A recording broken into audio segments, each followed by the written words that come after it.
नमस्कार, स्पॉटलाइट में आपका स्वागत है। मैं हूं आपके साथ पारुल। आज चर्चा करेंगे बंगाल दंगल में यूपी के धुरंधर। जी हां, उत्तर प्रदेश में 2027 के विधानसभा चुनाव से पहले योगी अखिलेश की अग्नि परीक्षा बंगाल चुनाव में भी होगी। भाजपा बंगाल में यूपी के सीएम योगी आदित्यनाथ को स्टार प्रचारक के रूप में उतार रही है। क्राउड पुलर योगी 23 अप्रैल से पहले मालदा, मुर्शिदाबाद, उत्तर बंगाल के इलाकों में ताबड़तोड़ रैलियां करने वाले हैं। भाजपा को उम्मीद है कि योगी की रैली से हिंदुत्व और सुशासन के मुद्दे को बल मिलेगा। वहीं योगी घुसपैठ को लेकर भी ममता पर प्रहार करेंगे, तो अखिलेश यादव ममता के लिए ढाल बनकर भाजपा के सियासी हमलों का जवाब देंगे और हिंदी भाषी विशेषकर यादव मतदाताओं को टीएमसी के पक्ष में लामबंद करेंगे। आपको बता दें, अखिलेश पहले ही बंगाल में दीदी की वापसी की भविष्यवाणी कर चुके हैं, लेकिन बंगाल में इस बार भी इंडिया गठबंधन एक नहीं है।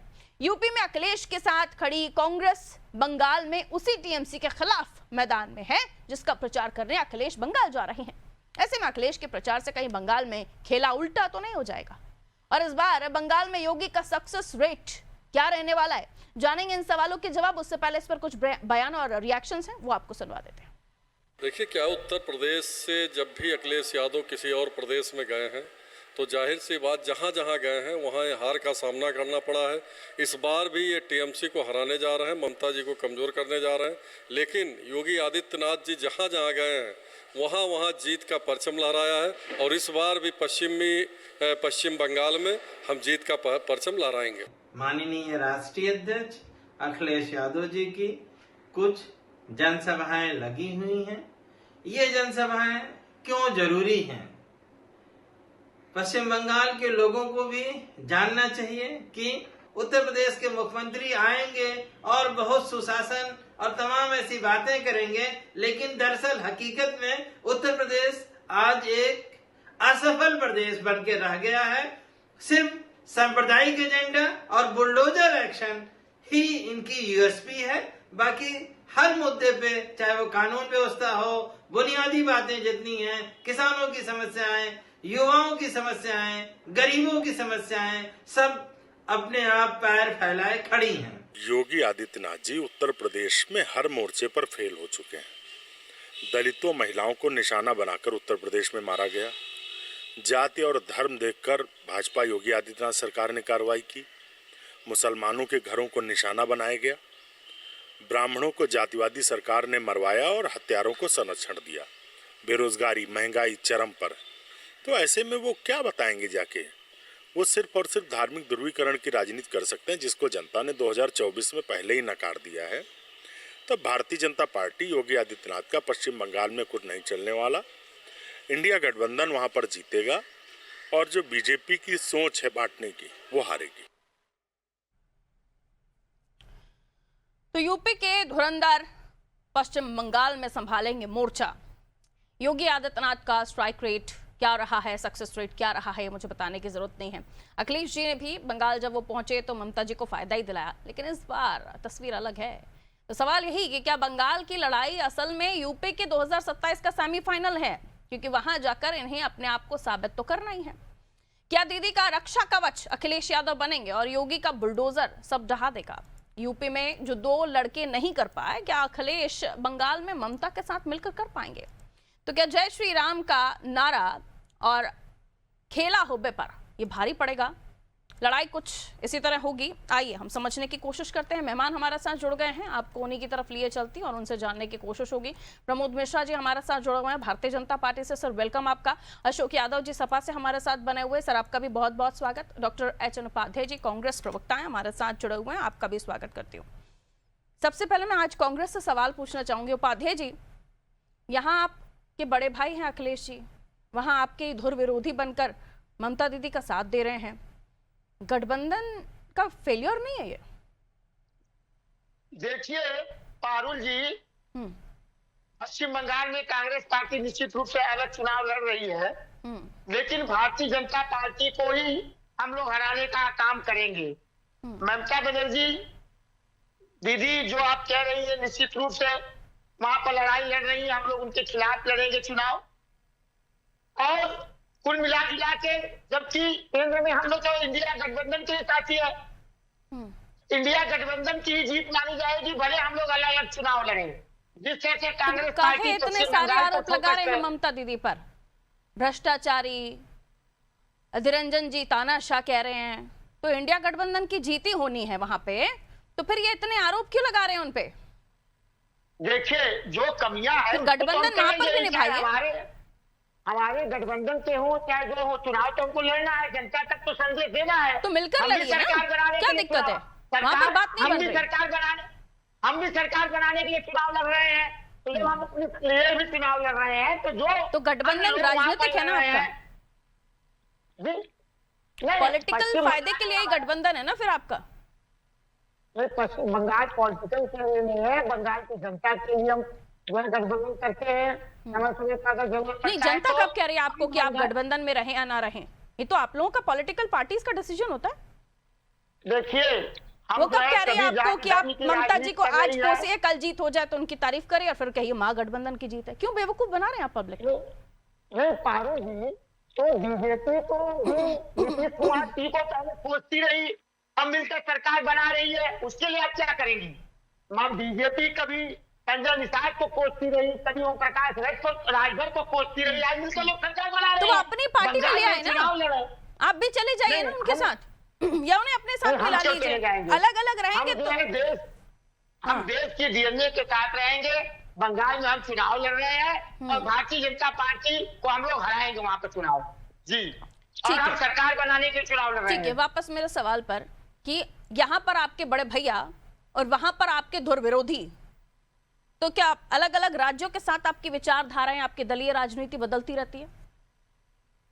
नहीं पारुल जी, देखिए अलग अलग राज्य की परिस्थितियां अलग होती है, वहां की राजनीतिक स्थिति अलग अलग होती है, तो उस तरीके से जो है काम भी करना पड़ता है, उस तरह से नीतियां भी बनानी पड़ती है। लेकिन कुल मिला के भारतीय जनता पार्टी को हराना ही जो है धर्मनिरपेक्ष पार्टियों का एकमात्र उद्देश्य है। जो देश के साथ ये झूठ फरेब स्टील फाइल में जिस तरह से नाम आ रहा है, जिस तरह से महिलाओं का शोषण हो रहा है, हर भारतीय जनता कहीं भी महिलाओं का शोषण अत्याचार होता है वहां पर भारतीय जनता पार्टी के नेताओं का नाम होता है। इधर तो आप ममता जी को बोल रहे हैं ना, पिछड़ों पर हो रहा है। आरजीकर कॉलेज का मामला हो या वहां पे भ्रष्टाचार का मामला हो या वहां पे जो करेंसी को लेकर जो विवाद हुआ था वो मामला हो, ये सब मामले को लेकर आप ममता जी को कोस रहे हैं। वहां पे बीजेपी का तो कोई लेना देना नहीं है, गवर्नमेंट में थोड़ी ना है वो। नहीं गवर्नमेंट में नहीं है, नहीं कर तो रही है। हाँ, कर तो क्या कर बीजेपी रही है रही है वहाँ क्या? नहीं बीजेपी क्यों नहीं कर रही है? जिस तरह से राज्यपालों का दुरुपयोग करते हैं ये लोग, जिस तरह से जो है सरकार में बैठे भ्रष्टाचार जो कर रहे हैं उन्हें भी कोस रहे हैं आप। करते हैं। हाँ, जी, तो सरकार अखिलेश जी उनके साथ हैं, ठीक है, है। ठीक। अखिलेश जी जी। आपकी पार्टी में, सरकार- आपके महागठबंधन में बड़े भैया है या नहीं है? तो हमारे साथ है कि नहीं अखिलेश जी? है ना? इस समय ठीक तो है ही अखिलेश जी। ठीक है, ठीक है। उत्तर ठीक प्रदेश में जी और केंद्र में। अशोक जी, यहाँ उत्तर प्रदेश में तो बड़े भैया हैं, लेकिन वहां ना आप उनको डाइजेस्ट कर पा रहे ना वो आपको डाइजेस्ट कर पा रहे हैं। अब ये है कि ममता बनर्जी पर जो वो कांग्रेस आरोप लगा रही है, इतने सारे भ्रष्टाचार और आरजीकर मामला और तमाम कानून व्यवस्था, ये सब आरोपों को भी ममता जी के साथ लड़ते लड़ते अखिलेश जी अपने साथ ले रहे हैं, क्योंकि लड़ाई तो अब आप दोनों मिलकर ही लड़ रहे हैं, ममता दीदी और आप, और यहाँ कांग्रेस को साइड कर दिया है। स्टेट पॉलिटिक्स आपकी अलग हो जाती है, विचारधाराएं अलग हो जाती हैं, फिर बड़े भैया छोटे भैया कुछ नहीं होता, एक दूसरे को खूब कोसते हैं। पारुल जी, अभी उपाध्याय जी ने बताया कि हमारे रास्ते भले अलग हों लेकिन उद्देश्य एक है, और उद्देश्य ये है कि जिस तरह से लूट का मॉडल, भ्रष्टाचार का मॉडल, किसान उत्पीड़न, नौजवान उत्पीड़न, महिला उत्पीड़न का जो मॉडल भारतीय जनता पार्टी का पूरे देश में जो है मॉडल उन्होंने स्थापित किया है, वही मॉडल लेके वो बंगाल में जा रहे हैं। और ऐसे मॉडल पेश करने वाली पार्टी को हराना, एनडीए गठबंधन को हराना हमारे जो इंडिया गठबंधन का नैतिक कर्तव्य है, क्योंकि हम लोग नहीं चाहते कि जो उत्पीड़न उत्तर प्रदेश में पीडीए का हो रहा है, जो जातिवाद का चरम उत्तर प्रदेश में हो रहा है, जो भ्रष्टाचारी को प्रोत्साहन देने का मॉडल जो उत्तर प्रदेश में स्थापित हो रहा है, ये मॉडल बंगाल में न लागू। इसलिए हम लोग लगातार प्रयास कर रहे हैं। लॉजिक तो ये कहता है सर कि आप दोनों अलग अलग लड़ रहे हैं तो आप वोट कटर साबित हो रहे हैं, आप दोनों ही अपने अपने दलों को नुकसान पहुंचाने, अगर सीधा बीजेपी से लड़ाई है तो। लेकिन आप लोग लड़ाई के बीच एक दूसरे को भी कोस रहे हैं। आप फिर जो आरोप लगाने हैं दोनों मिलकर बीजेपी पर लगाइए ना, एक दूसरे के लिए क्यों लट्ठे लेकर खड़े? देखिए, ऐसा है कि राजनीति में अरिथमेटिक नहीं चलती है, केमिस्ट्री चलती है। और केमिस्ट्री जो हम लोगों की है वो केमिस्ट्री सही है कि जिस हिसाब से हम लोग लड़ रहे हैं वहां पर भारतीय जनता पार्टी की पराजय सुनिश्चित है। को चाहे चुनाव आयोग का जितना भी दुरुपयोग कर ले, लेकिन उसकी पराजय से उसको कोई बचा नहीं सकता, क्योंकि पश्चिम बंगाल की जनता बिल्कुल जागरूक जनता है। हिंदुस्तान में सबसे जागरूक जनता में से पश्चिम बंगाल की जनता है, जो जानती है कि अगर पश्चिम बंगाल के माहौल को खराब करना है तो बीजेपी को बुलाना है। आपका अगर वहां के माहौल को सही रखना है तो ज्योमेट्री, बायोलॉजी, XYZ ये समझा नहीं सकती कि यहाँ आप जिनके साथ हैं वहां उनका विरोध क्यों कर रहे हैं। हालांकि आपने कहा राजनीतिक मजबूरियां हैं, तो राजनीति ही कहिए कि गठबंधन आपका राजनीतिक है, जनता के लिए नहीं है। तो क्लियर कॉन्सेप्ट रखिए जनता के सामने। अब अखिलेश जी जब जा रहे हैं तो अखिलेश जी ने काफी सीटों पर प्रभाव डाला जो हिंदी भाषी लोग हैं उनके सामने। अब वहां पर दोबारा उनका पहुंचना, योगी के बुलडोजर के सामने वो जो मुद्दा लेकर चल रहे हैं, क्या वहां पर सक्सेस होगा? यानी ममता जी का कवच वो बनने की कोशिश कर रहे हैं, तो ममता जी के कवच वो बन पाएंगे या बुलडोजर ढहा देगा? इतना कॉन्फिडेंट है? नहीं जी, देखिए आपने बुलडोजर की बात की, तो उत्तर प्रदेश का बुलडोजर पीडीए के ऊपर चल रहा है। उत्तर प्रदेश का बुलडोजर, अभी मुख्यमंत्री जी की एक कोर्ट में बता रहा हूं, उन्होंने कहा था, विधानसभा में कहा था कि कोडीन माफियाओं के ऊपर बुलडोजर चलेगा तो चिल्लाना मत। आपको भी याद होगा। लेकिन 6 महीने लगभग होने जा रहा है और कोडीन माफियाओं को सरकार ने बदस्तूर संरक्षण प्रश्रय देना जारी रखा। अब बुलडोजर क्या ईंट भी नहीं गिराई सरकार। तो योगी सरकार का बुलडोजर किसके लिए है? ये जाति विशेष के माफियाओं के लिए तो है नहीं। योगी सरकार का लॉ एंड ऑर्डर एक जाति विशेष के लोगों के लिए नहीं है, माफियाओं के लिए भी नहीं है। उनका लॉ एंड ऑर्डर, उनका बुलडोजर, उनकी पुलिस, उनका प्रशासन सिर्फ और सिर्फ पीडीए के लिए है। ये बात तो पूरा उत्तर प्रदेश जान चुका है। और इसी वजह से 62 से 33 पर योगी आदित्यनाथ जी की वजह से भारतीय जनता पार्टी उत्तर प्रदेश में स्कोर की।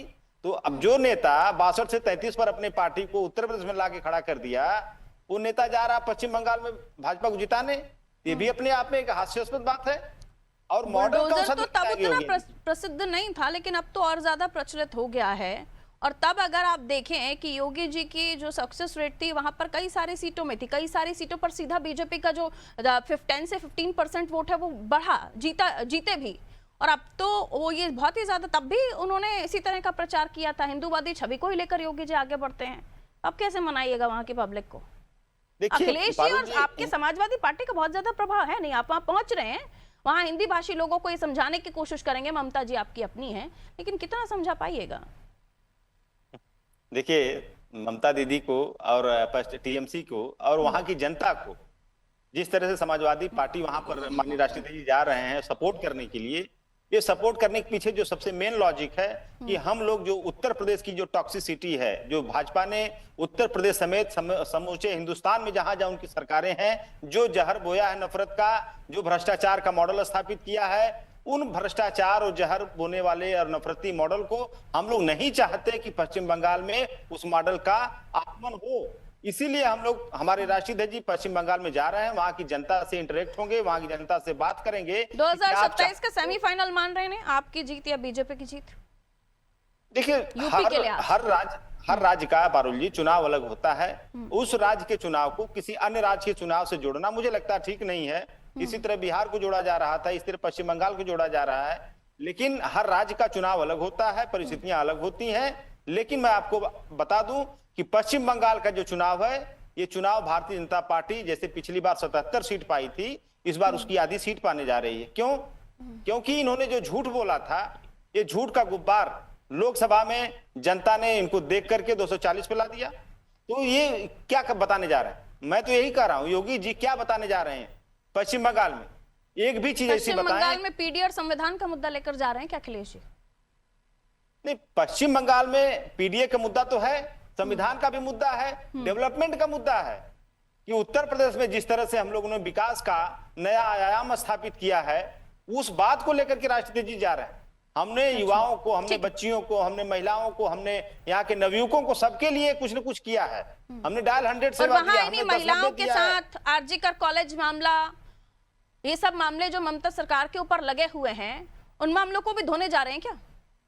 देखिए, आरजीकर मामले में पश्चिम बंगाल की सरकार ने त्वरित कार्रवाई किया, लेकिन वही मॉडल जो योगी आदित्यनाथ जी की सरकार का मॉडल, जो बीएचयू के जो हमारी बहन थी, जो जिसके साथ भाजपाई दरिंदरों ने बलात्कार किया, गैंगरेप किया, उसको तो सरकार ने कई महीनों बचाई। लेकिन कांग्रेस तो सबको- कह रही है सबको पता शिक्षा है। भर्ती घोटाला, राशन कोयला घोटाला, कट मनी, महिला सुरक्षा का मुद्दा, संदेश खाली, आरजी कर, कांग्रेस तो यही आरोप लगा रही है। अब कह दीजिए कांग्रेस झूठी है।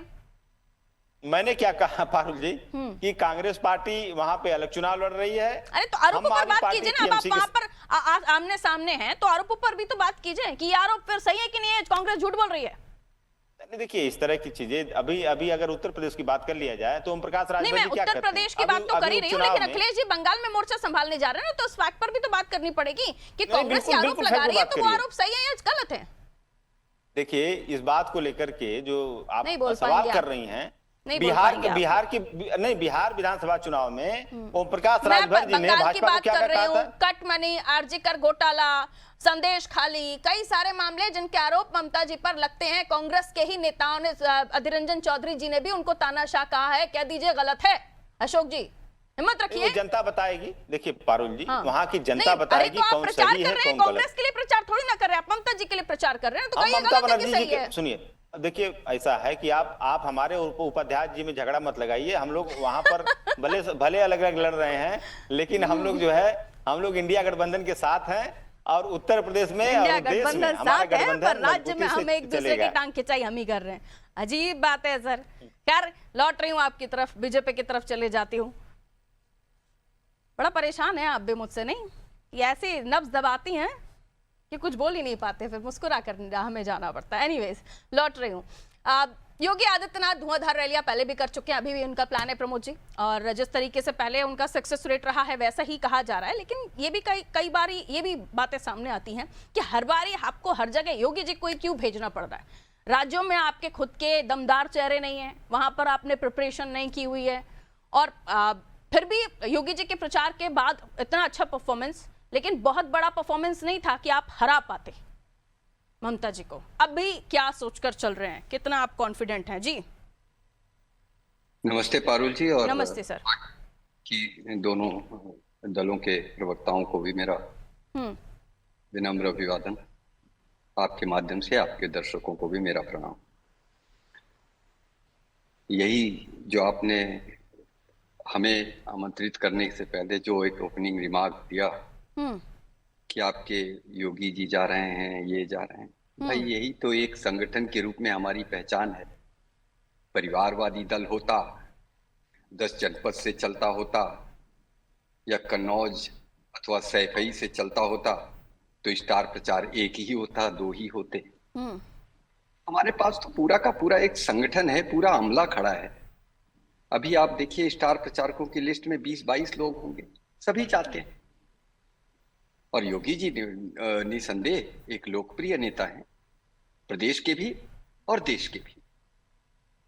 उन्होंने स्थापित किया है लगातार 2 बार निरंतर जनादेश जिस हिसाब से उनके पक्ष में रहा है। और जैसा हमारे कांग्रेस के प्रवक्ता कह रहे थे या अशोक जी भी कह रहे थे कि बुलडोजर, अरे भाई अशोक जी ने एक बहुत अच्छी सही बात, देखिए यही होता है ना, सच्चाई बड़ाई बोल में दिख जाती है, कब रुक के रहती है, फलों से पूर्ण हुई डाली हमेशा झुक के रहती है। अशोक जी विद्वान आदमी है, छुपाते छुपाते भी सच्चाई मुंह से निकल जाती है। उन्होंने कहा कि बुलडोजर ने कोई जाति थोड़ी देख के चल रही है। बिल्कुल यही तो बात है।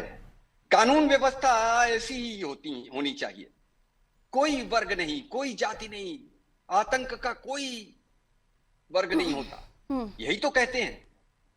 तो बुलडोजर न्याय का प्रतीक बन करके उभरा है, और यही नहीं, राज्य में नहीं, प्रदेश में ही नहीं, पूरे देश में उभरा है। और उसकी सर्व स्वीकार्यता सामने भी आती है, और उसकी गड़गड़ाहट इनके कानों को डिस्टर्ब करती है, क्योंकि उसी के आधार पर चलने वाले लोग थे।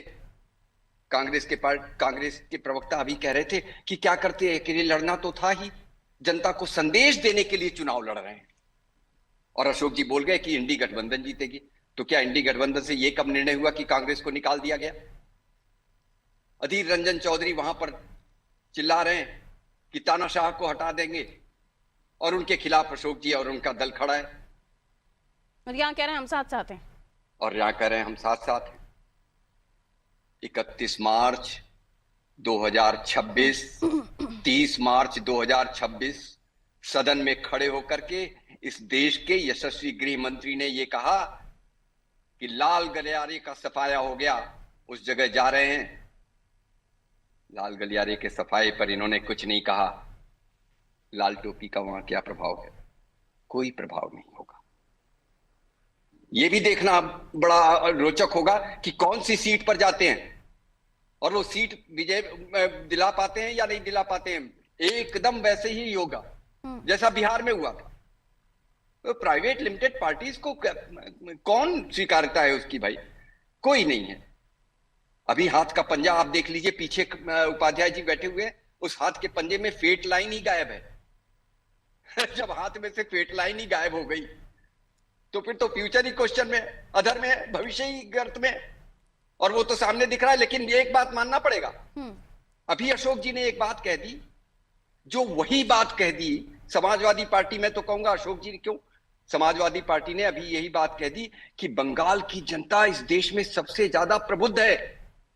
वायनाड चुनाव लड़ने गए थे युवराज, और वहां पर उन्होंने कहा कि मैंने एक बेसिक मूल अंतर देखा है कि उत्तर प्रदेश की जनता जागरूक नहीं है, और यही अप्रत्यक्ष रूप से अशोक यादव जी ने भी कह दिया। अरे उत्तर प्रदेश की पार्टी और उत्तर प्रदेश के मतदाताओं का अपमान कर रहे हैं, जागरूक नहीं है। अशोक जी कम से कम बोलने से पहले सोच नहीं सकते, और बोल रहे प्रदेशों के आधार पर गठबंधन होता है। अरे भाई अखिलेश कहा गया और मध्य प्रदेश में प्रदेश के आधार पर, हरियाणा में कहा गया, हुड्डा ने कहा कि यहां पर उनकी क्या औकात, प्रदेश के आधार पर। दिल्ली चले गए, दिल्ली में केजरीवाल के साथ खड़े हो गए, फिर भी इंडी गठबंधन, अपना सब कुछ हम लुटा चुके फिर भी अच्छे है धनागार। वाह, क्या संस्कृति है, क्या संस्कार है, क्या चरित्र है, क्या राजनीतिक चिंतन है, कुछ समझ में नहीं आता। तो ये लॉ एंड ऑर्डर का प्रतीक है योगी जी, और इसको मान लीजिए, स्वीकार कर लीजिए। ठीक है, लेकिन एक चुनौती और है सर, पिछली बार अच्छा रिस्पांस मिला, अच्छे रैलियां भी हुई। 30 सेकंड में अगर आप कहें तो मैं 30 सेकंड में अपना निवेदन, ठीक है, कह लीजिए, जल्दी कहिए, फिर उसके बाद अशोक जी के पास। अभी कह रहे थे, विकास की बात कर रहे थे अशोक जी। 6,688 कंपनियां गायब हो गई बंगाल में पिछले 5 वर्षों में।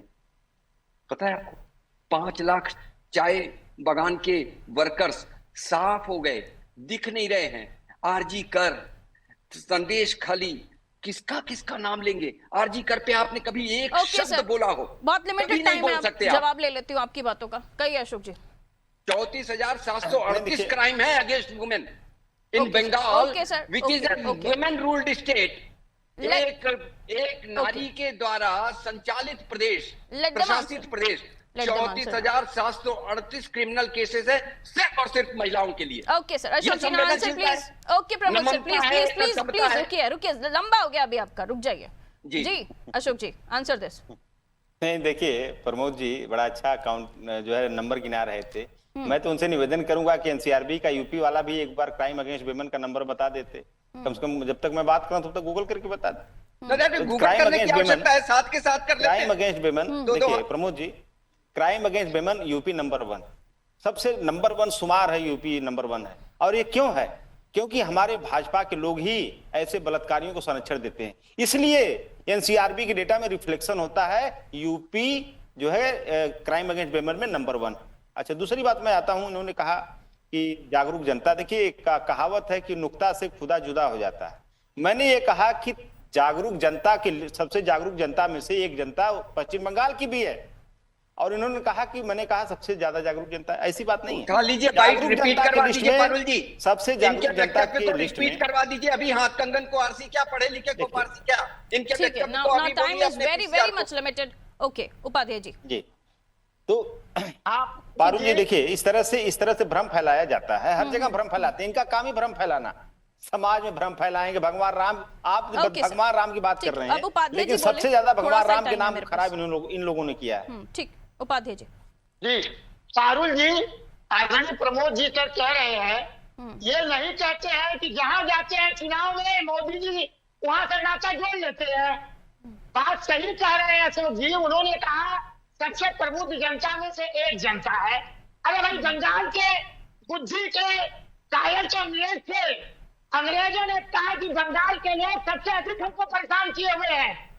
बंगाल के लोग, खासतौर से जो ब्राह्मण आबादी थी, उनके लिए अंग्रेज हमेशा परेशान हुआ करते थे। इसका मतलब पूरे देश के लोगों का अपमान हो गया, ऐसी कोई बात नहीं है। बंगाल के लोग बुद्धिमान थे, तभी आज तक ठीक है sir. Okay Upadhyay ji. Pramod ji please एक लाइन में आंसर कीजिएगा। लेकिन वहाँ पर भाजपा ठीक है Upadhyay ji. Okay Upadhyay ji. Pramod ji please answer. इसी को कह रहे थे, आपको समय कम दे रही ओके है। उपाध्याय जी, लिमिटेड टाइम है मेरे पास, दो बारी आपके पास आ गई, एक बार दूसरा अप टाउन उनका भी हो जाए। रुक जाइए, मैं थोड़ा सा ना सभी को प्रॉपर टाइम देकर चलती हूँ। ओके प्रमोद जी प्लीज बोलना शुरू कीजिए। प्रमोद जी इसीलिए जैसा इन्होंने कहा बंगाल की बात, तो अरे भाई हमारे तो संस्थापक अध्यक्ष डॉक्टर श्यामा प्रसाद मुखर्जी बंगाल से रहे। उपाध्याय जी को पता नहीं है, उपाध्याय जी जानते नहीं है आप कह रहे हैं राजनीतिक चिंतन में उनको ज्ञान नहीं है। कहते हुए हमारे तो शीर्षस्थ नेता रहे डॉक्टर श्यामा ठीक है सर। कश्मीर हमारा है और वही किया हमने जो उन्होंने कहा था। ठीक है, बहुत बहुत शुक्रिया आप सभी का हमारे साथ जुड़ने के लिए। 23 अप्रैल को पहला चरण होगा जब वोटिंग होगी बंगाल में, 29 अप्रैल को दूसरा चरण होगा 23 अप्रैल के बाद, और 4 मई 2026 को आ जाएंगे नतीजे। तो ये देखना होगा आने वाले समय में ये जो दो धुरंधर हैं उत्तर प्रदेश के, कौन किस पर भारी पड़ रहा है, और इससे उत्तर प्रदेश के सेमीफाइनल के तौर पर भी लेकर जाया जा रहा है, क्योंकि दोनों अपने उत्तर प्रदेश की छवि, उत्तर प्रदेश में जैसे उनको जनता पसंद करती है उसी तरह से वो पश्चिम बंगाल में भी जा रहे हैं। लेकिन यहाँ ट्विस्ट ऐसा है कि कांग्रेस यहाँ पर खिलाफ है ममता और अखिलेश के, और उत्तर प्रदेश में साथ है। तो इनके लिए बड़ी परेशानी हो जाती है जब इनको अलग अलग स्टेट में अपने आप को जाकर ये बताना पड़ता है कि हम भाई तो हैं लेकिन लग रहे हैं, हम एक दूसरे को भ्रष्टाचारी कह रहे हैं, हम एक दूसरे को तानाशाह कह रहे हैं, हम एक दूसरे को दुनियादारी की बातों से कोस रहे हैं, लेकिन फिर भी हम एक साथ हैं। तो ये इनके लिए परेशानी हो जाती है। फिर जनता समझदार हो जाती है कि अच्छा आपने हमें बेवकूफ़ समझ रखा है, कहीं कहते हो आप भाई हैं, कहीं कहते हो आप दुश्मन हैं, कहीं कहते हो दीदी हैं, तो कहीं कहते हो भ्रष्टाचारी हैं। एनीवेज, दोनों ही अपने अपने नेता हैं और आगे जाकर पश्चिम बंगाल में अपने आप को साबित करेंगे। पिछले अगर आप चुनाव को देखें तो बहुत अच्छा बीजेपी ने प्रदर्शन किया था, लेकिन फिर भी वहां पर जीत हासिल नहीं कर पाई थी। इस बार देखेंगे कि कैसा होगा बीजेपी और ममता बनर्जी का प्रदर्शन। दीजिए इजाजत, नमस्ते।